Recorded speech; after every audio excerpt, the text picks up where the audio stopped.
요한복음 5장 오늘 읽었죠? 몇 번 우리 했던 부분이죠. 26절에 25절에 보면 죽은 자들이 하나님의 아들의 음성을 들을 때가 오나니 곧 이때라 듣는 자는 살아나리라. 하나님의 아들의 음성을 듣는다. 그 자는 어떻게 되는 거죠? 살아나죠. 아들의 음성을 들으면 살아난대. 듣고 어떤 나로 살아나는 거죠. 그렇죠. 아들의 음성을 들으면 어떤 나로 살아날까? 이게 제일 중요하겠죠. 어떤 나로? 아들의 음성을 들으면 어떤 나로 살아날까요? 아들로 살아나겠죠. 아들의 음성을 들었으니까 아들의 음성을 들었는데 도둑놈으로 살아나지는 않겠죠. 그렇죠? 아들의 음성을 들으면, 그러니까 아들의 음성을 듣는 자는 들을 때가 오는데 그 아들의 음성을 듣는 자는 하나님의 아들로 똑같이 살아나리라, 이런 말이죠. 그래도 그 밑에 보면 29절에 선한 일을 행하는 자는 생명의 부활로 했죠. 선한 일이 뭘까요? 아들 믿는. 그렇죠. 아들의 음성을 듣고 아들로 살아나는 일. 당연히 이게 선한 일이겠죠. 그렇게 선한 일을 행하는 자는 당연히 아들의 생명으로 부활하죠. 당연히 아들의 생명으로 부활한다. 그리고 이제 그 아들의 생명을 또 29절에 보실래요? 29절에 너희가 성경에서 영생을 얻는 줄 생각하고 성경을 연구하거니와 이 성경이 곧 내게 대하여 증언하는 것이라. 그러나 너희가 영생을 얻기 위하여 내게 오기를 원하지 아니하는도다, 이렇게 얘기했죠. 그럼 영생이 바로 예수님이죠. 예수님이 영생이시고 이렇게 나왔죠.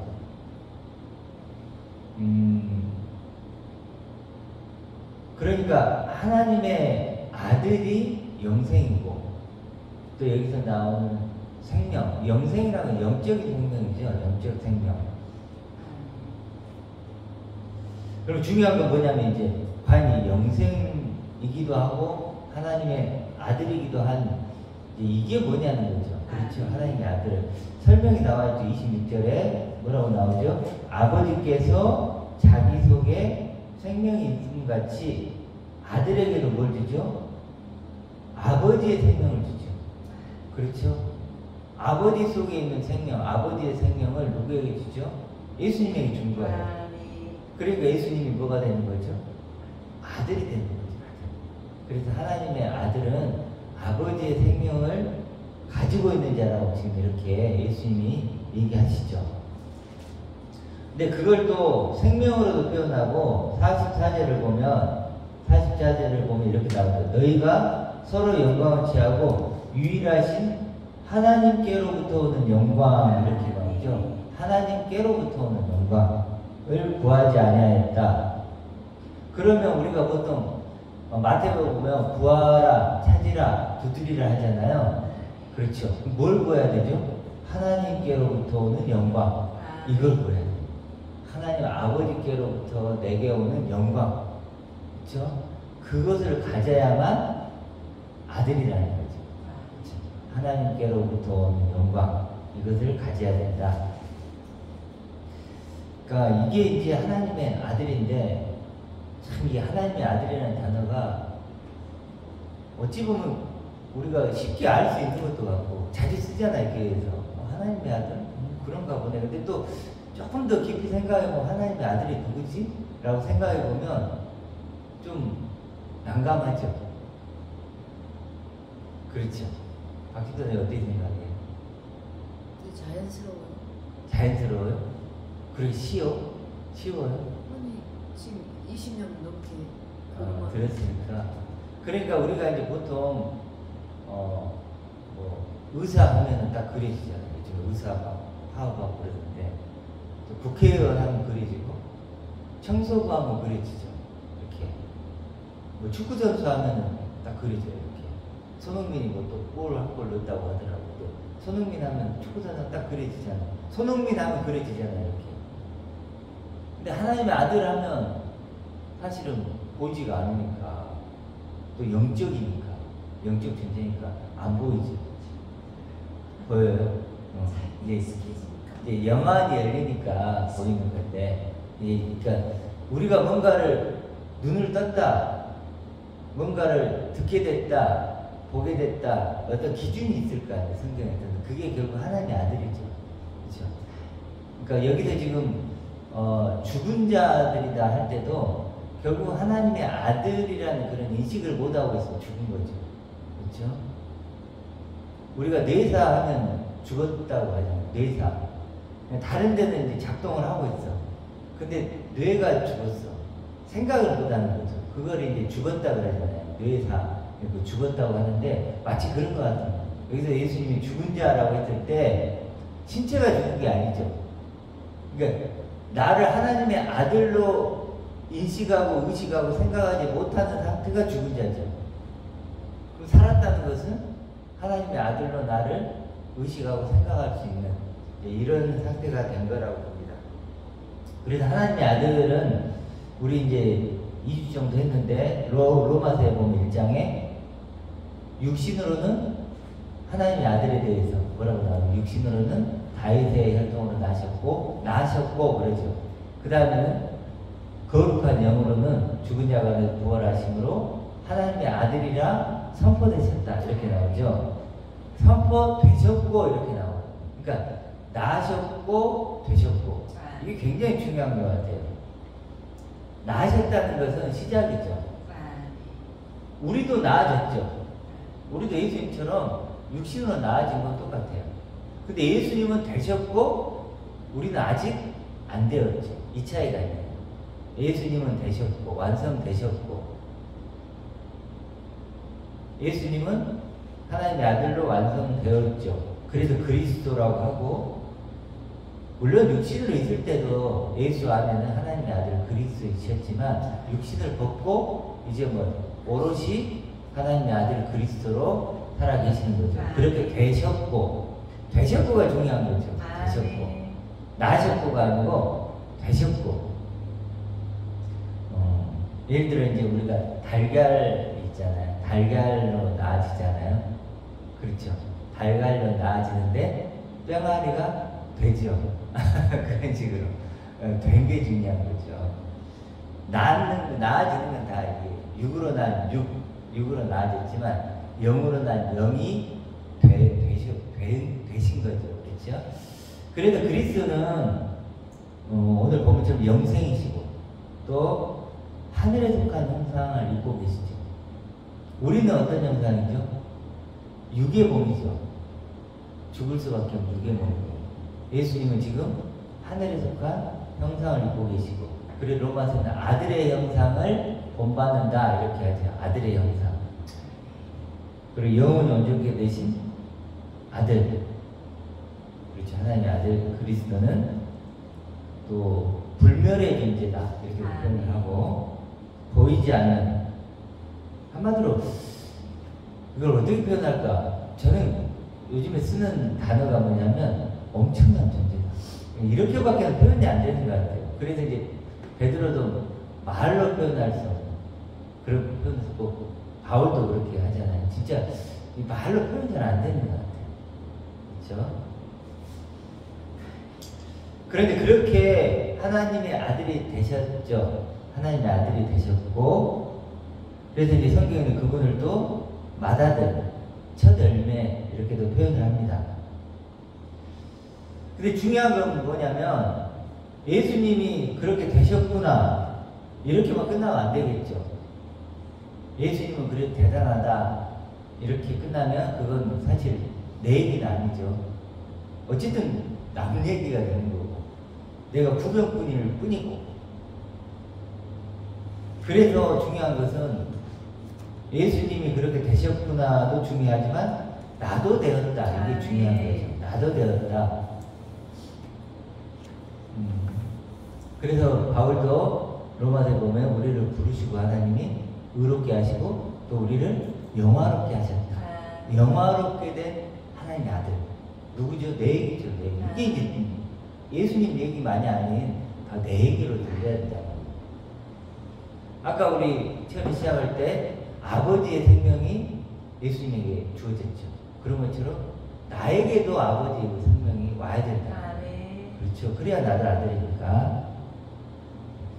그래 사실 두 가지예요. 우리가 이제 중요한 건 두 가지인데, 하나는 예수님이 지금 하나님의 아들로 완성되셨다는 것이고, 또 하나는 나도 하나님의 아들이 되었다는 것. 그러니까 이걸 이제 도마복음 혹시 들어보셨죠? 도마복음. 저는 가끔 이제 들어요. 이렇게 자주 듣는 건 아니지만, 외경이라고 하는 것들을 조금 제가 들어봤는데, 사실 이렇게 뭐 이렇게 들을 만한 건데, 도마복음은 그래도 상당히 근접이 있더라고요. 근접이 있어서 참조를 하는데, 거기에 보면 이런 내용이 있어요. 나를 추종하지 말고 나처럼 되라, 이렇게 예수님이 얘기하세요. 나를 추종하지 말고, 나를 추앙하지 말고 나처럼 되어라. 우리가 지금 항상 얘기하고 있는 거죠. 그리고 사라지지 않고 영원한 보화를 찾으라, 이렇게. 거기 보면 그물 비유가 나오는데 이렇게 나와요. 그물을, 어부가 그물을 쭉 이렇게 펼쳐가지고 고기를 이렇게 끌어올려요. 그래가지고 그 중에 가장 크고 좋은 한 마리를 놔두고 다 버려요. 다시 바다에 버려요. 그리고 그 한 마리를 취하는 그런 비유가 또 나오거든요. 그러니까 도마복음이든 요한복음이든 다른 복음서도 항상 강조하는 건 결국 그 하나인 것 같아요. 사라지지 않고 영원한 보화를 찾으라. 그게 뭘까요? 하나님의 아들이죠. 그렇지. 하나님의 아들이, 아들만이 사라지지 않고 영원한 보화죠.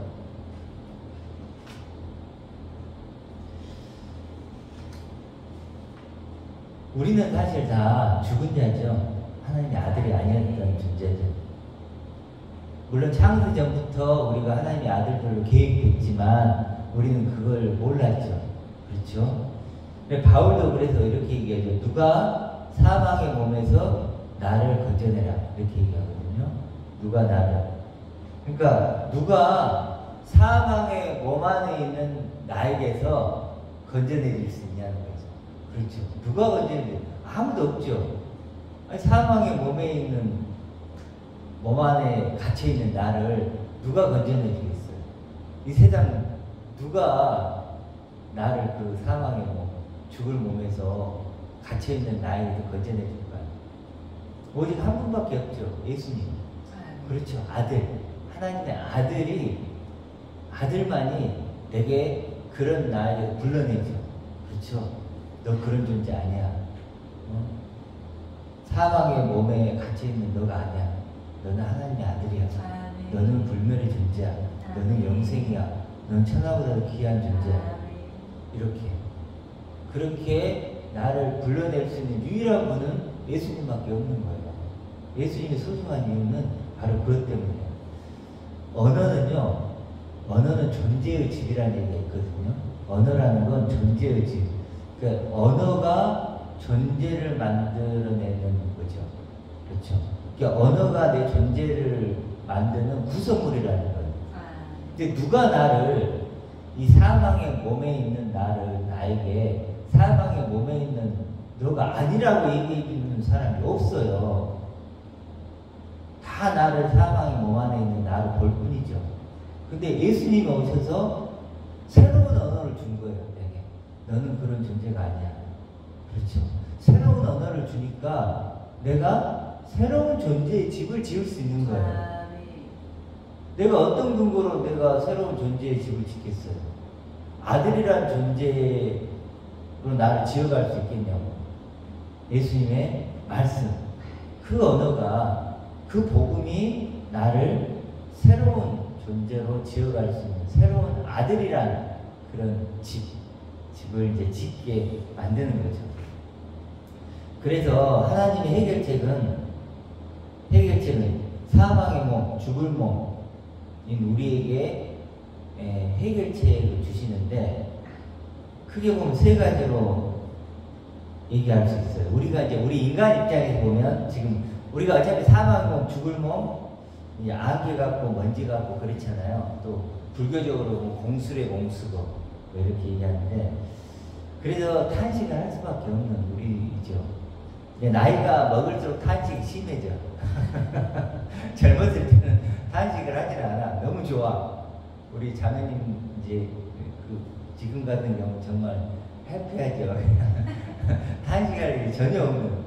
근데 이제 나이가 점점 먹을수록 여기도 아프고 저기도 아프고 인생이 뭔가 우리는 어디로 가는가 이러면 점점 탄식이 늘어나. 우리 탁구장 가면 여기 보면 나이 드신 분들 많잖아요. 거의 뭐 대부분 60, 70대 뭐 이러신 분인데 이렇게 얘기를 하다 보면 정말 느껴져요. 이게 탄식이. 그냥 사라지는 대로 살고 그냥 그렇게 사는 걸 볼 수가 있는데, 그래서 이제 우리는 해결책을 찾는데 첫 번째 해결책이 뭐냐면 우리 그냥 운명이다 이렇게 받아들이는 거예요. 당연하다 이렇게 받아들이는 사람들이 있더라고요. 두 번째는 대구교회 같은 경우는 이렇게 해결하더라고요. 죽음으로 죽음을 이긴다. 그러니까 죽을 운명을 신뢰하는 거야. 아, 난 죽을 수밖에 없는 운명이지. 하나님이 이걸 주신 거야. 이 육신. 이거 죽을 수밖에 없는 운명이지. 이렇게 하나님을 1번은 하나님 자체를 믿질 않아. 그리고 그냥 당연하고 운명이고 그냥 뭐 다 그래 끝나는 거지 뭐 이렇게. 이런 사람들. 두 번째는 하나님을 믿는데 그 하나님이 이제 죽을 운명으로 주신 거야. 그걸 시인하고 받아들이는 거야. 그러면 어떤 일이 벌어지냐면 자유하게 되겠죠. 하나님 죽음을 주셨으니까 당당하게 죽음을 받아들이는 거야.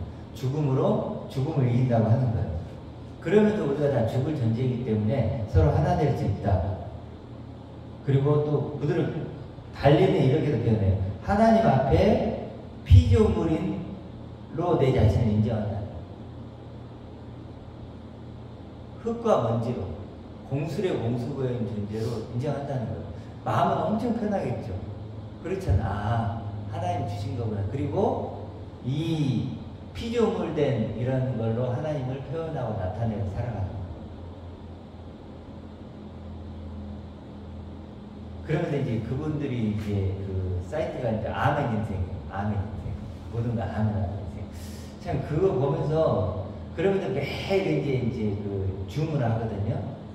줌을 하면서 서로의 어떤 그 피조물된 또 죽을 운명인 자신들을 나누면서 이제 그 안에서 이렇게 위로를 얻고 자유함을 얻고 이렇게 하는 걸 봤어요.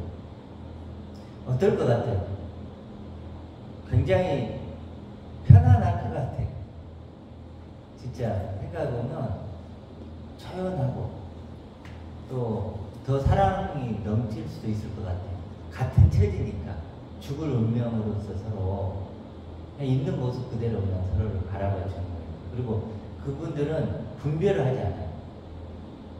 그렇죠. 있는 모습 그대로 바라봐.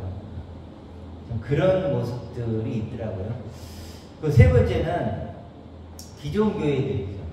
기존 교회들 같은 경우는 이제 아무래도 예수님을 십자가를 믿기만 하면 이제 죽으면 천국 간다.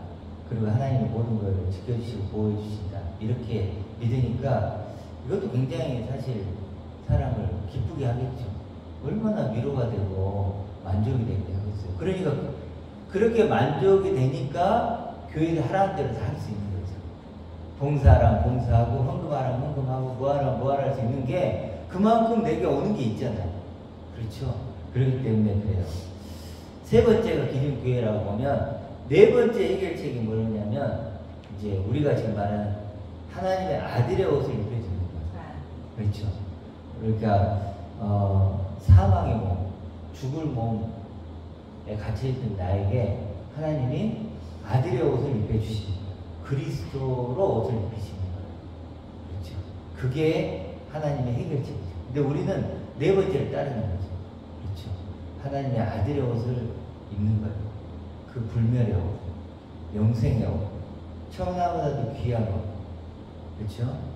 그런 옷을 입는 것이 우리의 해결책이죠. 물론 아들의 옷을 입는 사람은 그 애복을 입는 사람은 아주 적죠. 극소수죠. 그 예복이 뭔지를 모르니까. 아니 뭔지 알아야겠죠. 우리 혼인잔치 모든 것이 준비되었으니 혼인잔치 오라고 했을 때 예복을 못 입죠. 예복을 모르는 거예요. 예복이 뭔지를 몰랐던 거예요. 그걸 입어야만 잔치의 주인공이 된다는 걸 모르는 거예요. 그리고 잔치에 참여했어요. 잔치의 주인공이 아니죠. 그렇죠? 우리는 아들의 옷이 결국 주인공이 잔치 주인공이 될 수 있는 옷이죠. 그래요. 존 스토크라는 분이 이런 얘기를 했어요. 지금 교회는 부흥이 필요한 게 아니고 개정이 필요하다. 아니 정말 맞더라고요. 우리는 부흥을 외치잖아요. 근데 아니에요. 우리는 개종을 해야 돼요. 지금의 교회는 교회에서 개종을 해야 돼요. 불교에서 우리가 기독교로 개종을 하듯이 정말로 이 개종이 필요한 시기다. 하나님의 아들을 몰라요. 하나님의 아들이 되는 게 구원인데 에베소서에 보면 뭐예요? 창세전에 하나님께서 거룩하고 흠이 없는 하나님의 아들들이 되도록 예정했다고 해요. 하나님의 아들이 되도록 분명히 나오잖아요. 그래서 참 부흥이 아니고 개종이 필요하다. 기독교는 우리가 이제 좀 이름을 붙여보면 천국 가는 종교가 아니고 하나님의 아들이 되는 종교죠. 네. 그리고 아들이 되는 게 아들이 천국이에요. 네. 그렇죠? 그렇게 천국이 돼야 진짜 아버지가 계신 진짜 천국이에요. 우리가 진짜 천국이 있죠. 아버지가 계신 천국이 없다는 게 아니고 그 천국, 아버지가 계신 그 천국을 가게 되는데 본향에 가게 되는데 천국이 돼야 천국 간다니까. 네. 근데 천국이 안 돼 있는데 천국 간다고 믿는다고 천국 가는 게 아니라 예를 들어 우리가 서울대를 가는데 서울대가 실력이 돼야지 서울대 가죠. 근데 내가 서울대 나는 가고 싶다고 가지는 게 아니잖아요. 그렇죠? 천국은 아무나 갈 수 있는 게 아니에요. 천국이 된 사람만 천국 가는 거죠. 천국도 안 됐는데 난 천국 갈 걸 믿으니까 천국 가. 이게 아니죠. 난 서울대 가고 싶어. 나 지금 내 마음이 나 서울대 굉장히 마음이 들거든. 나 그리고 서울대 가고 싶어. 그러니까 나 서울대 갈 수 있어. 이건 말이 안 되죠. 그렇죠? 예수님이 십자가를 믿는다는 것은 예수님이 죽으심으로 우리에게 아들의 옷을 넘겨준 거예요. 네. 그 십자가의 핏값으로 우리에게 아들이 죽었잖아요. 똑같은 아들이 죽고 그래도 아들의 옷을 내게 넘겨준 거예요. 그러면 아들의 옷을 입어야죠. 그렇죠? 이제 하나님의 아들이 된다는 건 네, 하나님의 아들이 되는 만큼 알 수 있고 경험할 수 있죠. 그렇죠? 하나님의 아들은 이 세상에 없기 때문에 자기 자신이 그 존재가 되어야만 알 수 있고 경험할 수 있어요. 그래서 누구도 대신할 수 없어요. 이렇게 이제 저도 이렇게 얘기를 하지만 다 아시겠지만 내가 예를 들어서 그건 설명하고 이렇게 내가 경험시킬 수 있는 게 아니잖아요. 자기 자신만이 하나님의 아들이 되어야만 그만큼 알고 경험하는 거죠. 그래서 끝이 없죠. 끝이 없고. 그래서 바로 또 그 하나님의 아들은 영적 존재이기 때문에 영적 존재는 영적 존재로만 알 수 있죠. 그렇죠? 하나님의 아들의 특징이죠. 이게. 바울이 그래서 뭐라고 얘기하죠? 영적인 것은 영적인 것으로만 분별한다. 이 말이 그 말이거든요. 영적인 것은 앞에 그것은 하나님의 아들은 영적인 것. 하나님의 그러니까 하나님이신 하나님과 그리스도. 하나님은 영이시니까. 영적인 하나님의 아들은 영이신 하나님으로만 분별되고 알 수 있다는 거죠. 다른 걸로는 알 수가 없죠. 내가 예를 들어서 하나님의 아들을 어떤 학문을 막 한다 해서 되는 건 아니잖아요. 내가 뭐 인품이 좋아진다고 되는 건 아니잖아요. 그렇죠? 하나님을 알므로 가능한 거죠. 그래서 하나님은요, 그러니까 하나님의 아들로 우리가 믿어야 될 건, 그러니까 우리가 믿어야 될 건 하나님의 아들로 날 보시는 분은 하나님뿐이라는 거예요. 하나님의 아들로 날 대접하는 것도 하나님뿐이에요. 왜냐하면 하나님만이 하나님의 아들을 알아요. 그렇죠? 우리는 모르죠. 그래서 하나님은요, 참 이번 주에 은혜가 됐던 게 뭐냐면, 나의 행함을 보시지 않고 나의 행함으로 나의 소유로 나를 보지 않아요. 만약에 나의 행함과 소유로 본다면 난 탈락. 그렇죠? 그리고 내가 어떤 소유를 가진다고 해서 하나님의 아들이 될까요? 내가 어떤 행함을 한다고 해서 하나님의 아들의 자격이 주어질까요? 그건 불가능해요. 그렇죠? 그래서 하나님은 그걸 아시기 때문에 나의 행함과 소유로 나를 보시지 않고, 하나님은 하나님의 자신의 모든 것을 가진 존재로 나를 보시는 거예요. 그러니까 하나님은 지금 나를 보시는데 자신의 모든 충만과 영광을 가진, 자기의 생명을 가진 존재로 나를 보신다. 아까 우리 했던 것처럼 아버지 안에 있는 생명을 아들에게 예수님이 줬잖아요. 그렇죠? 그래서 이제 아버지의 생명을 가진 존재로 예수님을 보시는 것처럼, 아들로 보시는 것처럼, 하나님은 하나님 자신의 모든 것, 자신의 충만, 자신의 영광, 자신의 부유함, 그것으로 본다. 그걸 가진 나로 보시는 거예요. 그래서 아버지는 그렇게 나를 보신다. 그것이 사랑이고 은혜죠. 그게 구원이죠. 하나님, 그게 사랑이죠. 그렇게 만약 내가 가진 것, 내 소유, 내 행함으로 나를 본다면 그건 사랑도 은혜도 구원도 아니죠. 그렇죠. 근데 하나님이 하나님 자신이 가진 것으로 나를 보는 거예요. 그것이 사랑이고 은혜죠. 탕자를 보세요. 탕자가 어땠어요? 행함은 정말 말도 안 됐죠. 그때 당시에 아버지를 버리고 간다는 건 진짜 이건 죽어야 될 만큼 나쁜 죄를 지은 것이고, 그 행함, 그냥 소유가 뭐가 있었어요? 아무것도 없었잖아요. 근데 아버지는 뭘로 가요? 자신의 모든 걸 가진 아들로 보잖아요. 넌 내 아들이다. 내 모든 걸 가진 자다. 그리고 입히고 잔치의 주인공을 만들어 놓죠. 그 탕자의 행함과 소유로 본다면 절대 그럴 수가 없죠. 그렇죠. 근데 아버지는 그렇게 보지 않아요. 자신의 것을 가진 아들로 보는 거죠. 그러니까 그렇게 대접하는 거예요. 이렇게. 그게 하나님의 아들이다. 하나님의 아들은 그런 존재예요. 그런 존재다. 그래서 하나님의 아들은 좀 이제 정리를 좀 마지막으로 해보면, 그러니까 우리가 앞으로 해야 될 일을 계속 얘기하지만 하나님의 아들이 어떤 존재인가만 알면 돼요. 우리 교회는 아주 심플해요. 물론 그것이 다른 사람 좀 어렵고 추상적으로 들리겠지만 우리는 분명한 목적지는 딱 하나예요. 하나님의 아들은 어떤 존재일까?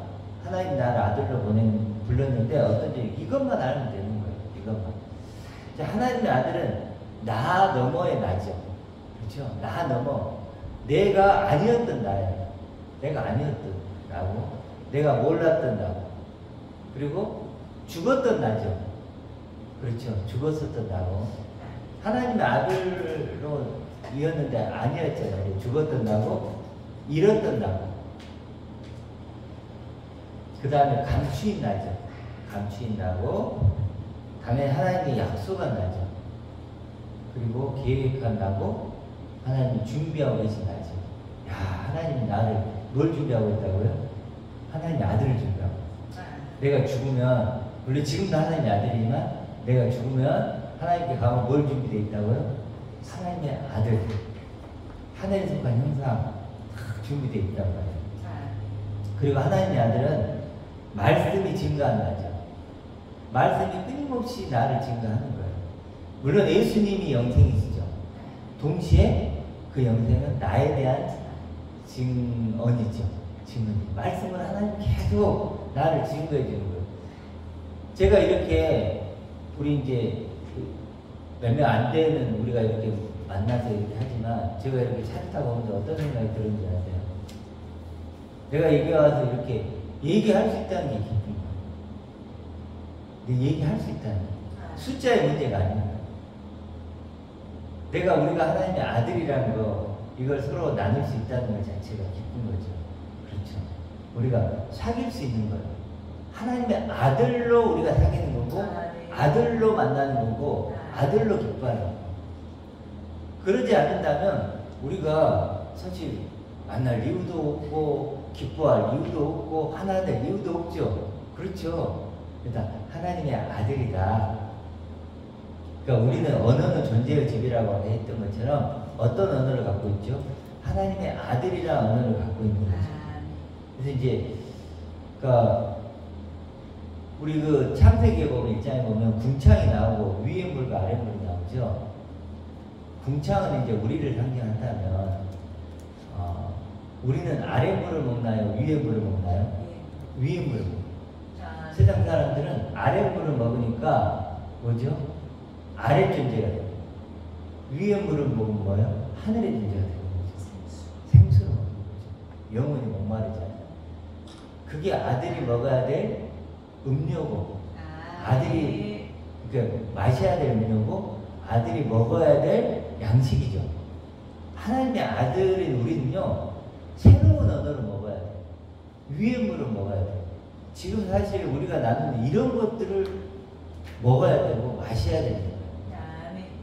남이 듣든 안 듣든 나는 내 자신이 먼저 나는 이걸 먹고 싶고 이걸 마시고 싶다.